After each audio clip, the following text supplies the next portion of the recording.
Bismillahirrahmanirrahim. Assalamualaikum warahmatullahi wabarakatuh. Waalaikumsalam warahmatullahi wabarakatuh. Bismillah, alhamdulillah, nahmaduhu wa nasta'inuhu wa nastaghfiruh. Wa na'udzu billahi min shururi anfusina wa sayyiati a'malina. May yahdihillahu fala mudilla lahu wa may yudlil fala hadiya lahu. Asyhadu an la ilaha illallah wa asyhadu anna Muhammadan 'abduhu wa rasuluh. Allahumma shalli wa sallim ala sayyidina Muhammadin wa ala alihi wa sahbihi ajma'in. Warḍa'na ma'hum bi rahmatika ya arhamar rahimin. Ayyuhal hadirin jemaah yang dimuliakan Allah Subhanahu wa taala, wabil khusus semua pejabat utama POL yang hadir pada kesempatan pagi hari ini, serta semua personil yang bisa hadir di dalam majelis yang mulia, majelis zikir, majelis ilmu. Mudah-mudahan amalnya kita ke tempat yang mulia ini senantiasa setiap langkahnya dicatat sebagai amal soleh. Setiap nafas kita dicatat sebagai tasbih kita kepada Allah Subhanahu wa taala. Dan setiap apapun menjadi irfa'u darajat, diangkat derajatnya oleh Allah, dan juga sebagai kafarat penutup dari segala kesalahan dan dosa-dosa kita. Sehingga kita pagi hari ini insyaallah menjadi manusia yang terpilih oleh Allah Subhanahu wa taala, bisa duduk di majelis di tempat yang mulia. Mudah-mudahan segala kemuliaan ini menjadikan kita mulia di hadapan Allah Subhanahu wa taala. Amin ya rabbal alamin. Bapak Ibu hadirin jemaah yang dimuliakan Allah Subhanahu wa taala, di antara nikmat besar yang Allah berikan kepada kita itu adalah nikmat iman dan nikmat aman.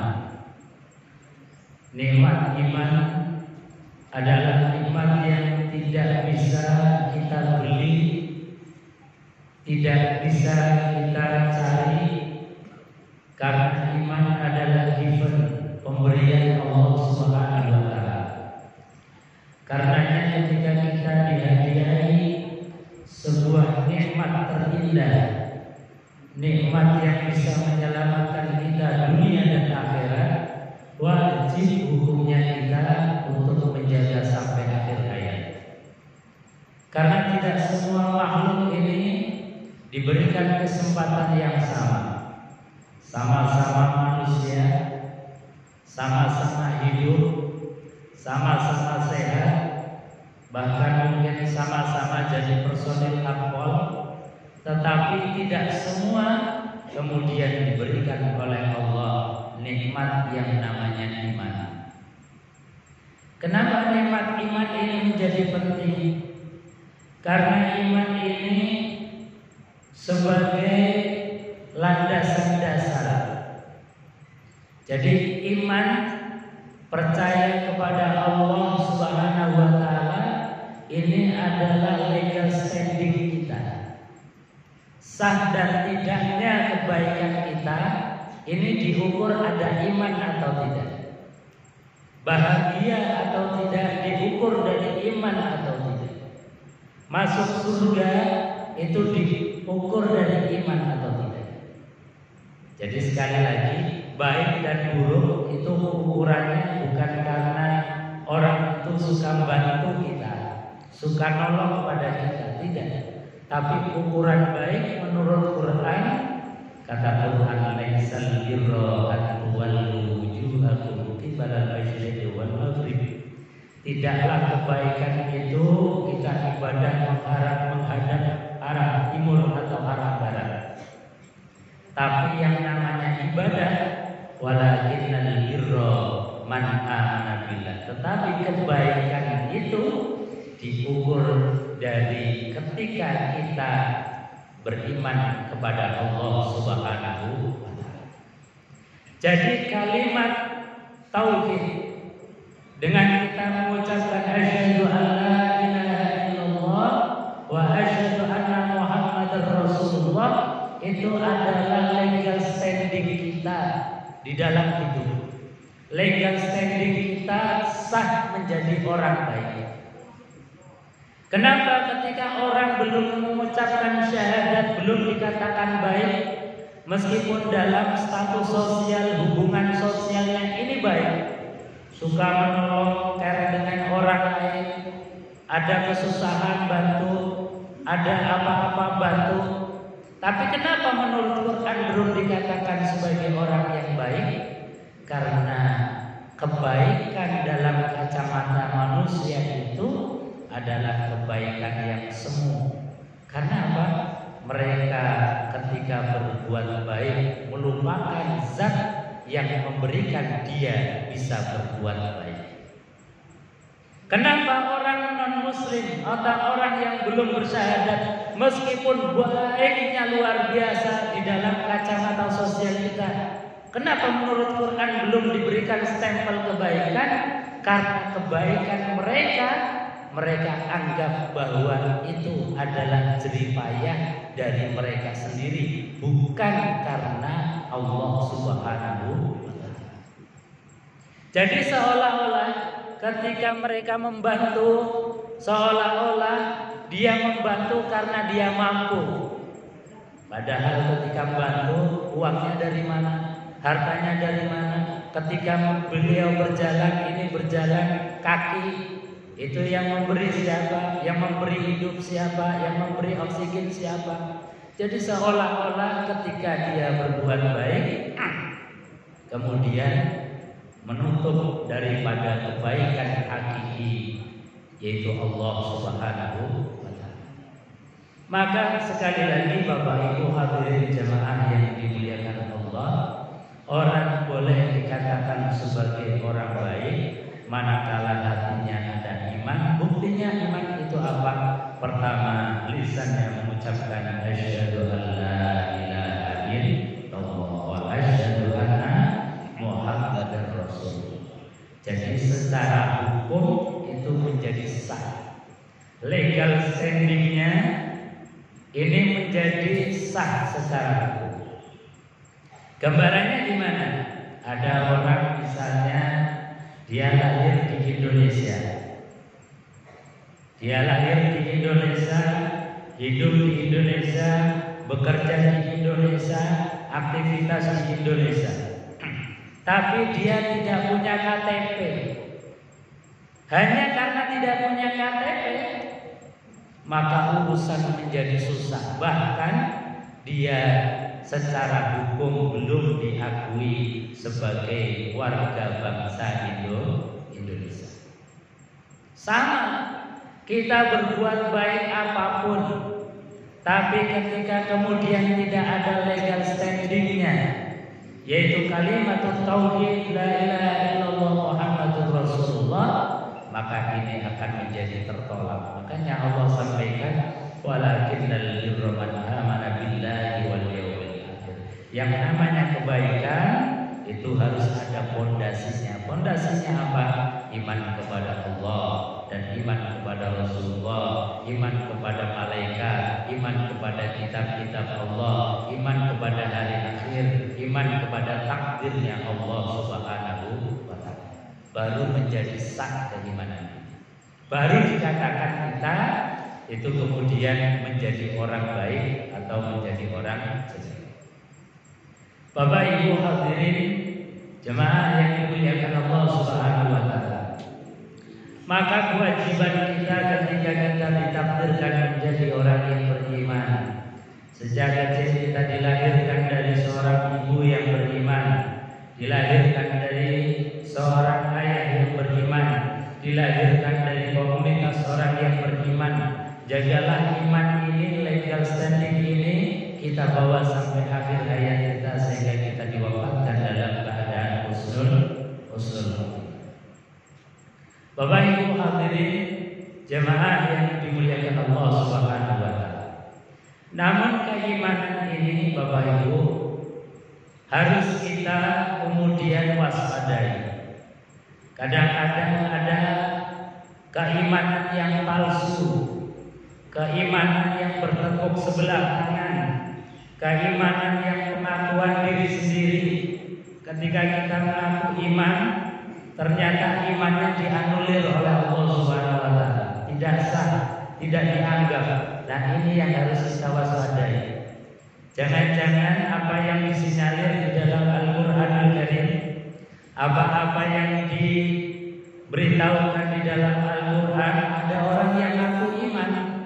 Wa minan nasi may yaqulu amanna billah. Ada sebagian orang, kata Quran, wa minan nas, dan sebagian manusia. Artinya sebagian manusia ini berarti faktual, fakta.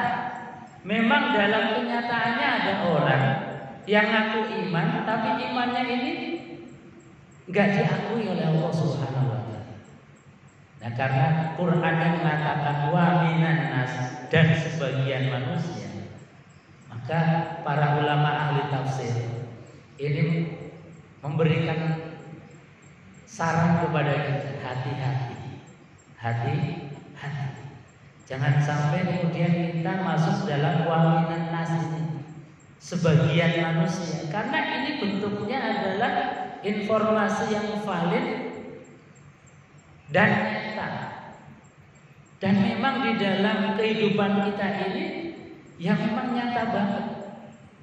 Orang yang dalam lisannya mengaku iman, wa ma hum bimu'minin, tetapi kata Allah mereka sebetulnya belum beriman. Kenapa? Karena belum ada bukti konkret di dalam kehidupan kita sehari-hari. Jadi iman itu juga butuh ukur. Alat ukurnya harus jelas.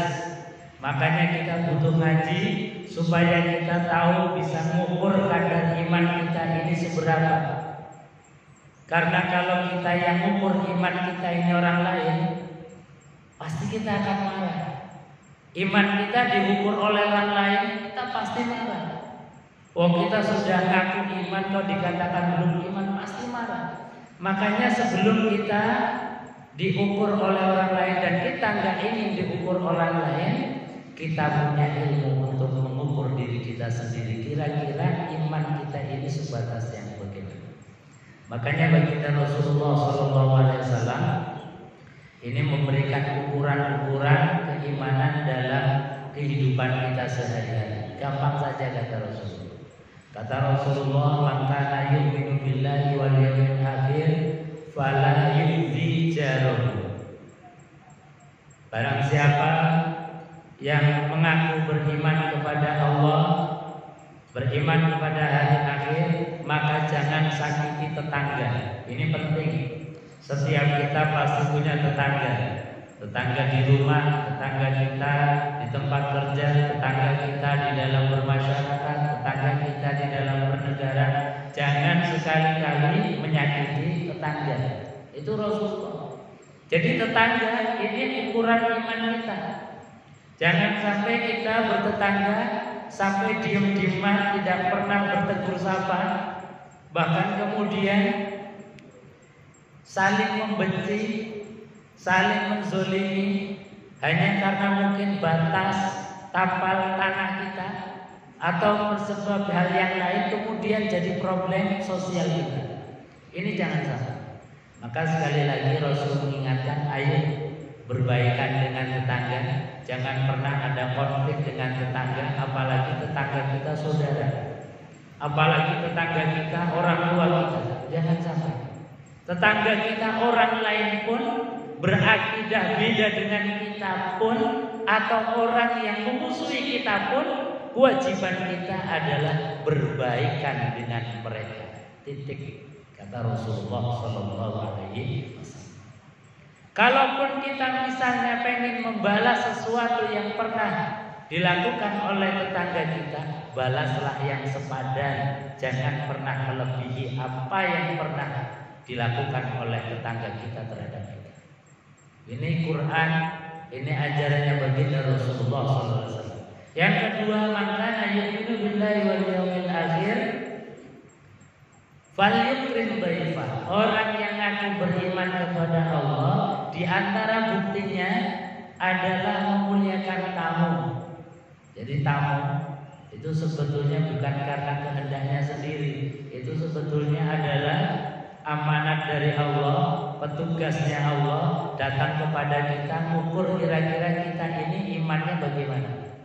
Kalau kemudian kita terhadap tetamu memuliakan di antaranya adalah ketika tamu sudah memberikan hadiah kepada kita, maka kita wajib membalas hadiahnya. Di antara hadiahnya yang tamu berikan adalah doa. Assalamualaikum warahmatullahi. Itu kan doa untuk kita. Hadiahnya tamu sudah diberikan kepada kita, tapi belum tentu kita memberikan hadiah yang sama untuk tamu kita. Kadang-kadang kita hanya melihat dari korden kira-kira tamunya yang datang siapa. Kalau kira-kira tamunya menguntungkan bagi tuan rumah, kita buka pintunya. Kalau kira-kira membawa stok pump nggak menguntungkan tuan rumah, etok-etok nggak dengar. Padahal tamu sudah memberikan hadiah kepada kita. Hadiahnya apa? Assalamualaikum warahmatullahi. Sudah ngasih doa kepada kita, kenapa kita tidak memberikan hadiah balik kepada tamu kita? Maka wajib hukumnya, perintahnya Quran, فَإِذَا حُيِّيتُمْ بِتَحِيَّةٍ فَحَيُّوا بِأَحْسَنَ مِنْهَا أَوْ مِثْلِهَا.